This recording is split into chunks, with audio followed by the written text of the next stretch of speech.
What's going on, guys? Thank you so much for coming back to my channel. If you guys didn't see last week's video, go ahead and check it out. It's how to find winning products that can get you up to $10,000 a day or more.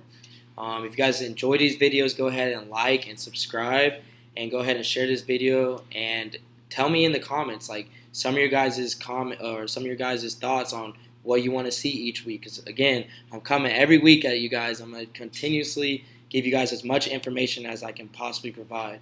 For more information, for more detailed explanations, for more scaling strategies, for a complete setup guide A through Z, beginner-friendly course available down below in the product description. Check it out. I think you guys will enjoy it a lot. I also have consulting calls and client calls available. You can DM me on Instagram and we can talk it up. And I'm here for you guys. So each video, just let me know what you guys love about it and what I can do to basically continuously help you guys out in any way I can. So let's go ahead and jump into it. $5,000 in 7 days, right? That's kind of my scaling strategy. What I've done to get to this point is exactly what I'm going to show you guys what I do on my end and the numbers I can do to back it up, right? So let's start it off here. June 17th. $100 spent, $244 made. I think that this is basically a good reasoning to show that you might have found a good product. But, let's keep testing. Let's get this data created. Let's figure out if we're going to continuously scale this product up or not. We'll go to June 18th. $229 made, $654 made. So this might not track all the purchases because sometimes Ads Manager doesn't do that. But let's go ahead and jump into the next day. 19th. $561 spent, $1,644 made. 2.93 return on ad spend. This is day 4 right here. $1,089 spent, $2,900 made. On the 21st, this is day 5. $1,618 spent, $4,200 made. This is day 6. Right here. $2,011 made or spent and $4,600 made. And day 7, we scaled this store up to $2,500 made or $2,500 spent to $6,447 made. So in 7 days, we went again from $244 the first day, and day 7, $6,447 made. So if you're able to scale up quickly and you know what you're doing, these are exact ways and methods that I'm going to show you how I did it, so you guys can do the exact same.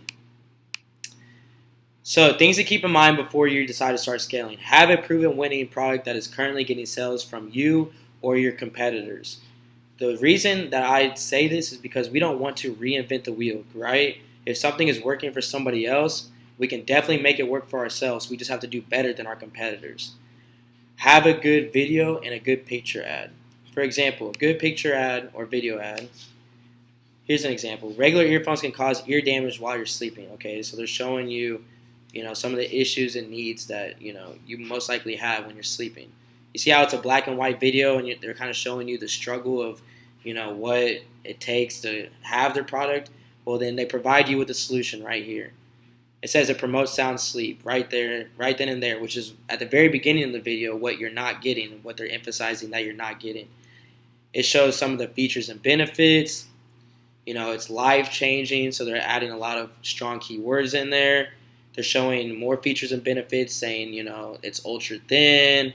You can bring it anywhere with you. It elevates your level of comfort, etc., etc.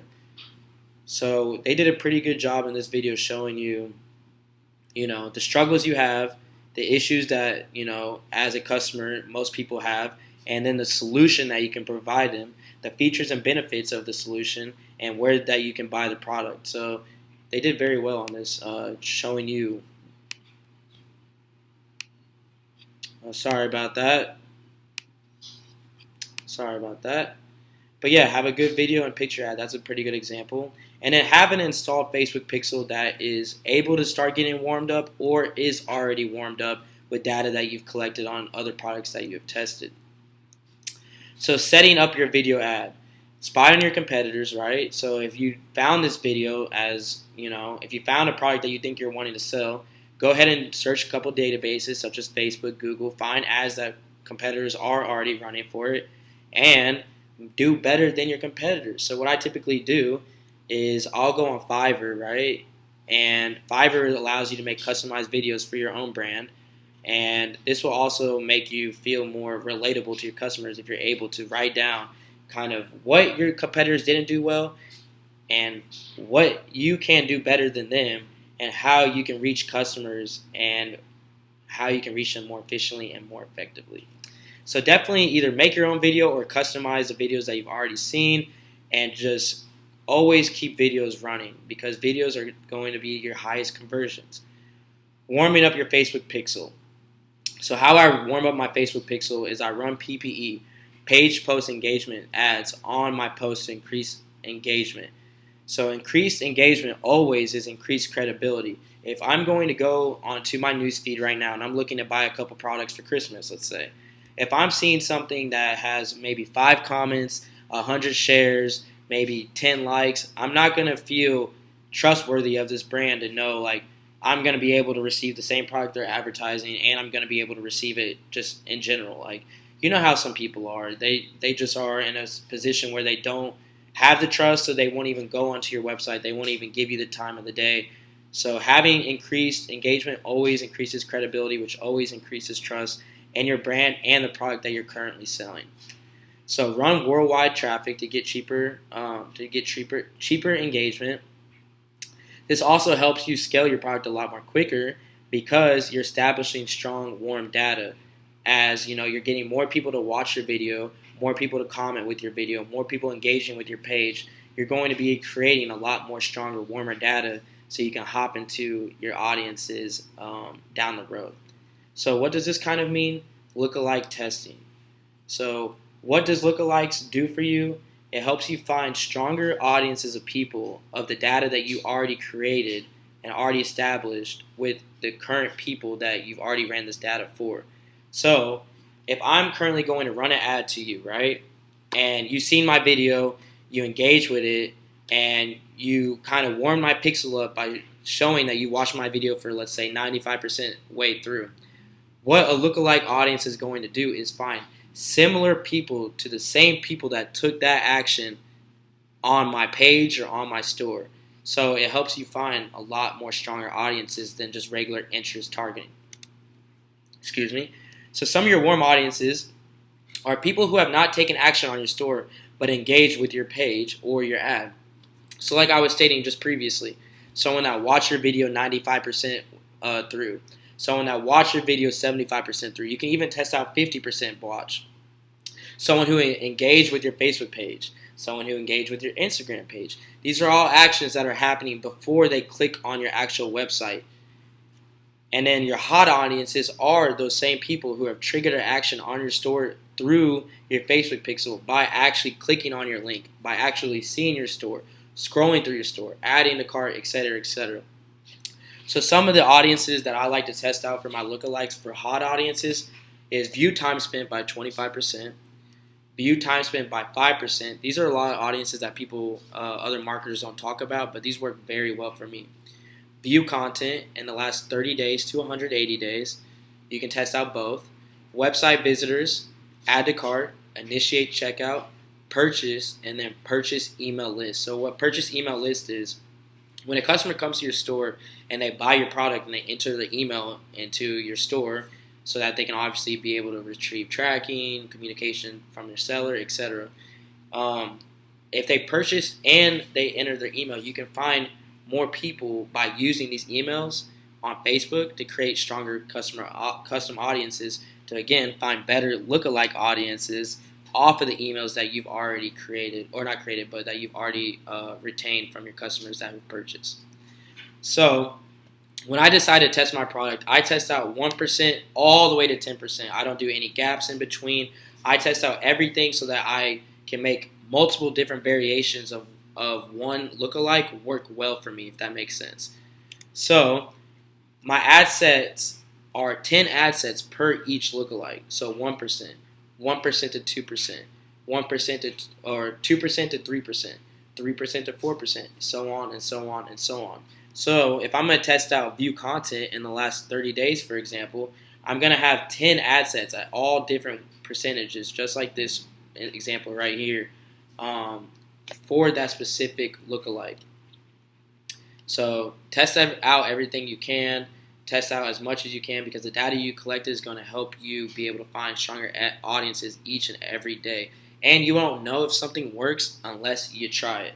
So don't try to just skip things over. Allow things to work for you, because you put in more work on the back end, if that makes sense.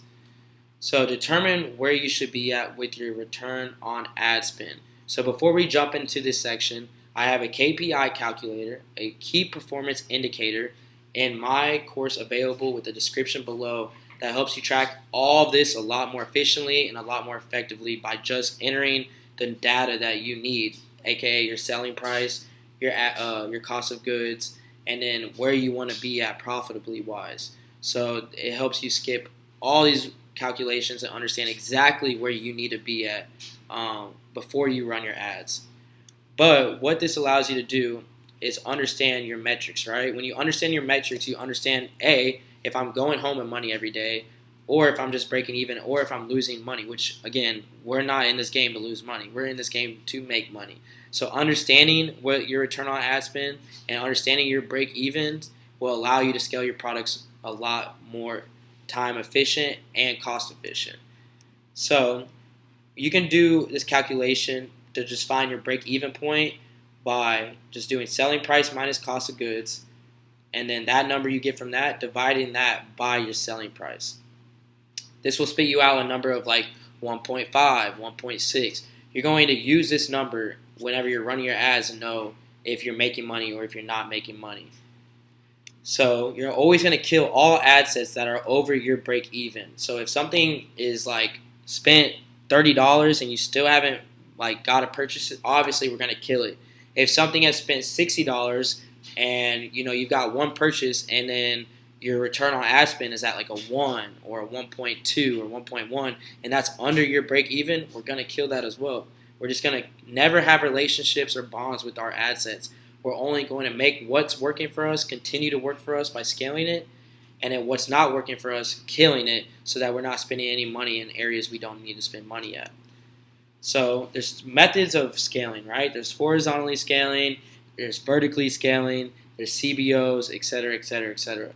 Horizontally scaling is basically just testing out multiple different interests, multiple different lookalikes every single day, just throwing in multiple different percentages of these lookalikes so that you are able to continuously scale your brand horizontally. So for example, if the first day I decided to test out my 95% video view, right? And I tested out 1 through 5%. So 1%, 1 to 2, 2 to 3, 3 to 4, and 4 to 5. The next day, I'm going to horizontally scale to 5% to 6%, 6% to 7%, and all the way up to 10%, because I'm going to continuously test multiple different lookalikes and multiple different interests. Again, if we're testing out a dog park item or a dog item, I'm going to test out multiple different interests a night. So if I have 10 ad sets that are at 10 different interests each day, well, the next day I'm going to throw 5 more in. The next day I'm going to throw 10 more in. The next day after that I'm going to throw in 15 more in, right? We're just going to continuously horizontally scale. Another method of scaling is vertically scaling, so increasing by increasing by just changing your budget, right? So if we have one ad set, let's say dog park, at $10 a day, and it's worked very well for us, we've got over 5 purchases and it's very profitable. If it's very, very, very profitable, what we're going to do is we're going to make another ad set at a higher budget. So this one will be at $10 a day. This one will be at $20 a day. At $20 a day. If it's moderately high with your return on ad spend, what we're going to do is duplicate to 50% of our budget. So if it's at $10 a day, we're going to duplicate to another ad set that is at $15 a day. And then each day, every 3 to 4 days, we're going to continuously duplicate to higher budgets horizontally and vertically, right? So that $20 one, for example, if that worked really well for you in 3 days, we're going to duplicate it to 40, right? If that worked well, we're going to go to 80. And if that worked well, we're going to go to 160. So you might have multiple different ads running of the same exact interest. So it might be a $10 one, a $20 one, a $30 one, a $40 one. But if something's working for you, always continuously, again, let it work for you. And then CBOs. So CBOs are campaign budget optimizations. I'll show you a quick way of setting up your CBOs. So if we wanted to test this product right here, what we're going to do is we're going to duplicate this winning ad set. So again, if it's dog park, we're going to have this ad set at dog park. We're going to duplicate it. We're going to start a new campaign. We're going to name it dog park. We're going to name it dog park, and we're going to do 5 copies of each ad set. So what this allows you to do is basically spend your money more effectively by having it at a campaign level instead of an ad set level. So if you're spending $10 a day, right? You're spending $10 a day on each ad set. Well, what this is going to do is allow you to set it at higher budgets. So if we're going to have this campaign alone, let's say at $100, it's going to spend into the direction of what is working the best for you. So this one right here could spend $30 the first day. This one could spend $40 the first day. This one could spend $5, and then maybe like $8, and then your last ad set might spend $10, right? It's going to spend and optimize into the direction that's going to be able to provide you with the best results. So CBOs help you scale a lot more quicker. I would typically only use CBOs to scale, but you can also use CBOs and other methods as well.